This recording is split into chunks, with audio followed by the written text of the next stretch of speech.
ನಿನ್ನೆ ಕರ್ನಾಟಕ ರಾಜ್ಯದಲ್ಲಿ ಒಂದು ಬಹುದೊಡ್ಡ ದುರಂತ ಅನ್ಬೋದು. ನಾವು ಮಳೆ ದುರಂತ ನೋಡಿದ್ದೀವಿ, ಅಥವಾ ಯಾವುದೋ ಫ್ಲಡ್ ಬಂದಾಗ ದುರಂತ ನೋಡಿ, ಸುನಾಮಿ ದುರಂತ ನೋಡಿದ್ದೀವಿ. ಅದೆಲ್ಲ ಪ್ರಕೃತಿಯ ನಿಯಮ. ದುರಾದೃಷ್ಟ ನಿನ್ನೆ RCB ಏನು IPL ಕಪ್ ಗೆದ್ದಾಗ ಆ 11 ಜನ ಸಾವಿಗೀಡಾಗಿದ್ದಾರೆ ಅಂದ್ರೆ ಅದಕ್ಕೆ ನೇರವಾಗಿ ಸರ್ಕಾರವೇ ಹೊಣೆ ಅಂತ ಹೇಳಲಿಕ್ಕೆ ಇಷ್ಟಪಡ್ತೇನೆ. ಸರ್ಕಾರ ಆತುರಾತುರದಲ್ಲಿ ಒಂದು ಸನ್ಮಾನ ಮಾಡುವ ಕಾರ್ಯಕ್ರಮವನ್ನು ಆವಾಗಲೇ ಘೋಷಣೆ ಮಾಡುತ್ತೆ. ಕಾರಣ ಇಷ್ಟೇ, ಅವರಿಗೆ ಬೇರೆ ಯಾರಾದರೂ ಸನ್ಮಾನ ಮಾಡಿ ಆ ಕ್ರೆಡಿಟ್ ಅವರಿಗೆ ಹೋಗುತ್ತೆ ಅಂತೇಳಿ. ಇವರ ಒಂದು ನೀಚ ಮನಸ್ಸಿನಿಂದ ಇವತ್ತು ಅಮಾಯಕ ಯುವಕರು ಸತ್ತೋಗಿದ್ದಾರೆ. ಅದರಲ್ಲೂ ನಾನು ಪತ್ರಿಕೆಗಳಲ್ಲಿ ನೋಡ್ತಿದ್ದೆ. ಎಂತ ವಿಚಿತ್ರ, ಇಂಥ ಒಂದು ಘೋರ ಅನ್ಯಾಯ, ಇದಕ್ಕೆ ಸರ್ಕಾರನೇ ಹೊಣೆ.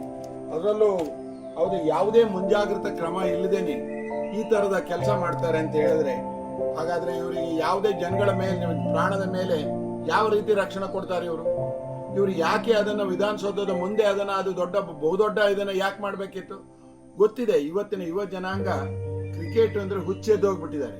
ಅವರು ಎಲ್ಲದನ್ನ ಮರ್ತು ಬಿಟ್ಟು ನಡುರಾತ್ರಿವರೆಗೆ ಕ್ರಿಕೆಟ್ ನೋಡಿ ಬೆಳಗ್ಗೆ ಅವರು ಮತ್ತೆ ಕೆಲಸಕ್ಕೆ ಹೋಗದೇ ಇರುವಂತ ಪರಿಸ್ಥಿತಿ ಇದೆ. ಇದೇನು ಬಾರ್ಡರ್ ಅಲ್ಲಿ ಇವರೇನಾದ್ರೂ ಯುದ್ಧ ಮಾಡಿದ್ರ ಅಥವಾ ವರ್ಲ್ಡ್ ಕಪ್ ಅದು ಯಾವುದೂ ಅಲ್ಲ, ಅಥವಾ RCB ಎನ್ನುವಂತದ್ರಲ್ಲಿ ಕರ್ನಾಟಕದ ಆಟಗಾರರಿದ್ದಾರೆ. ಯಾವುದೂ ಇಲ್ಲದೆ ಕೇವಲ ಹೆಸರಿಗೋಸ್ಕರ ನಾವು ಇದರಲ್ಲಿ ಏನಾದ್ರೂ ಒಂದು ಕ್ರಿಕೆಟಿನ ಬಗ್ಗೆ ಬಹಳ ದೊಡ್ಡ ಸನ್ಮಾನ ಮಾಡ್ತೀವಿ, ನಮಗೆ ಜನ ಅಭಿಮಾನ ಮಾಡ್ತಾರೆ. ಎಂತ ಹುಚ್ಚು ನಿರ್ಧಾರ! ಇದೇನಾದ್ರೂ ಸಾವೇ ಆಗಿದ್ರೆ ಇದು ಸಾವಲ್ಲ, ಸರ್ಕಾರ ಮಾಡಿದ ಕೊಲೆ ಅಂತ ಹೇಳಲಿಕ್ಕೆ ಇಷ್ಟಪಡ್ತೇನೆ. ಸರ್ಕಾರಗಳು ಜನರ ಪ್ರಾಣ ರಕ್ಷಣೆಗಿರ್ಬೇಕು ಹೊರತು ಪ್ರಾಣ ತೆಗಿಲಿಕ್ಕಲ್ಲ.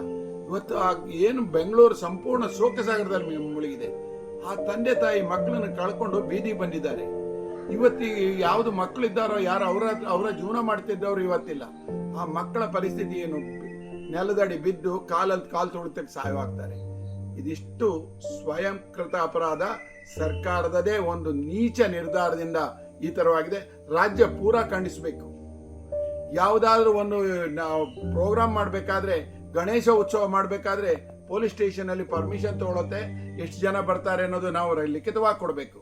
ಆದ್ರೆ ನಿಮಗೆ ಯಾವ ಲಿಖಿತನೂ ಬೇಕಾಗಿರ್ಲಿಲ್ಲ. ನಿಮ್ಮ ಘೋಷಣೆನೇ ನಿಮ್ಮ ಲಿಖಿತ.